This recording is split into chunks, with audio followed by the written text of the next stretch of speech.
ప్రారంభించి ఆ రోజు సమైక్య ఆంధ్రప్రదేశ్ లో తర్వాత నవ్య ఆంధ్రప్రదేశ్ లో అమలు చేశాం. ఈ రోజు కూడా మళ్లీ మీ అందరికీ హామీ ఇస్తున్నా. ఈసారి మీరు ఒక్కసారి ఆలోచిస్తే మనం ఎంపిక చేసిన ఎమ్మెల్యే అభ్యర్థులు చాలా బాగా చదువుకున్న అభ్యర్థులను పెట్టాం, యువతను తీసుకొచ్చాం, బడుగు బలహీన వర్గాలు తీసుకొచ్చాం, మహిళలకు ప్రాధాన్యత ఇచ్చాం. నిన్న కూడా మీరు చూస్తే నేను కేబినెట్ లో 17 మంది కొత్త వాళ్ళని మొదటిసారిగా మినిస్టర్లు చేసుకున్నాం. 7 మంది అయితే మొదటిసారి ఎమ్మెల్యేలు, మొదటిసారి మినిస్టర్లు. అందులో రాంప్రసాద్ రెడ్డి రాజమన రాయచోటి నుంచి మొదటిసారి గెలిచాడు.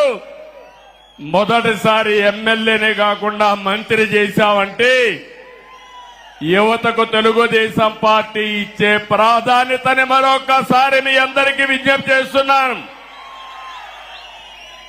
ఇంకొక పక్క బడుగు బలహీన వర్గాలకు ప్రాధాన్యత ఇచ్చాం, సామాజిక న్యాయానికి పెద్దపీట వేశాం. కుప్పం నియోజకవర్గం ఉంది, నా సామాజిక వర్గం లేదు గాని ఈ వెనుకబడిన వర్గాలే నా సామాజిక వర్గం.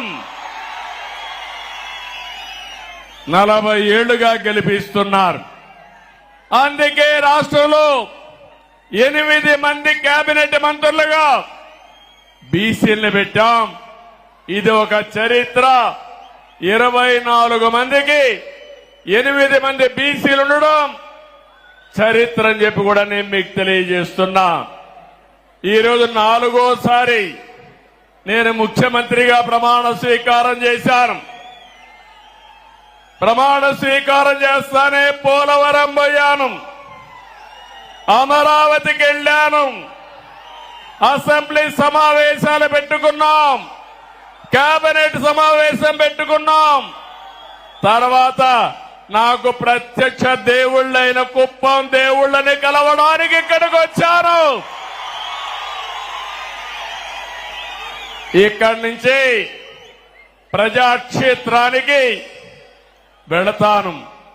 వెళ్లే ముందు మీ ఆశీస్సులు తీసుకోవాలని, మీ అందరితో కలిసి మాట్లాడాలని, మిమ్మల్ని చూడాలనే ఉద్దేశంతోనే నేను ఇక్కడికి వచ్చాను. నేను ఈరోజు ఒకే ఒక విషయం మీ అందరికీ విజ్ఞప్తి చేస్తున్నాను. నేను మీకు రుణపడి ఉన్నాను. 5 ఏళ్లలో మీ రుణం తీర్చుకుంటానని మరొక్కసారి మీ అందరికీ హామీ ఇస్తున్నా, వాగ్దానం ఇస్తున్నా. అన్ని విధాలా అభివృద్ధి చేస్తాను. భగవంతుడు నాకు ఎంత శక్తి ఇస్తే అంత శక్తిని ఉపయోగించి కుప్పాన్ని అగ్రస్థానంలో పెట్టడానికి ప్రయత్నం చేస్తాను. నా జీవితాశయం ఒకటే, పేదరికం లేని సమాజం, జీరో పావర్టీ. ఎక్కడ పేదవాడు ఉంటే అక్కడ ఉంటా, మీకు అండగా ఉంటానని మీ అందరికీ హామీ ఇస్తున్నా. అందుకనే ఒక్కసారి చరిత్ర కూడా మనం ఆలోచించుకోవాలి. 1989లో మొట్టమొదటిసారిగా ఎమ్మెల్యేగా పోటీ చేశారు. ఇక్కడి నుంచి ఇప్పుడే పెద్దలున్నారు, పిల్లలకు తెలియకపోవచ్చు చరిత్ర. నేను ఆ రోజు కుప్పానికి వస్తే నేరుగా పలమనేరు నుంచి ఒకే రోడ్డు కుప్పానికి, అది కూడా సింగిల్ రోడ్డు. టెలిఫోన్లు లేవు, కాలేజీలు లేవు. అందుకే ఆలోచించా, చిత్తూరు జిల్లాలో ఒక వెనుకబడిన ప్రాంతం కోసం నేను పని చేయాలని కుప్పం నియోజకవర్గాన్ని ఎంపిక చేసుకున్నానని చెప్పి నేను మీకు తెలియజేస్తున్నా.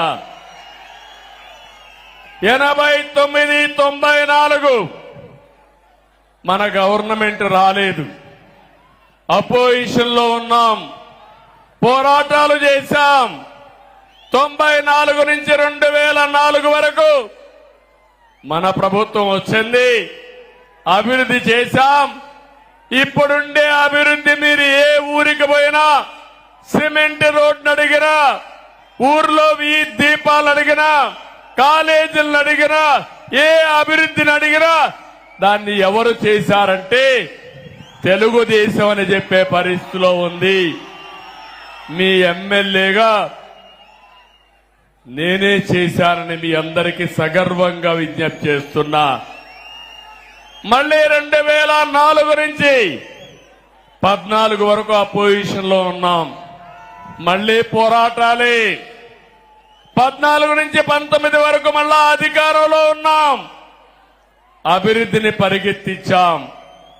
నా జీవితంలో ఎప్పుడూ చూడలేదు 1924 అది ఒక పీడ కళ, అవునా కాదా తమ్ముళ్ళు అని అడుగుతున్నా. ఏమమ్మా ఆడబిడ్డలు అవునా కాదా అని అడుగుతున్నా.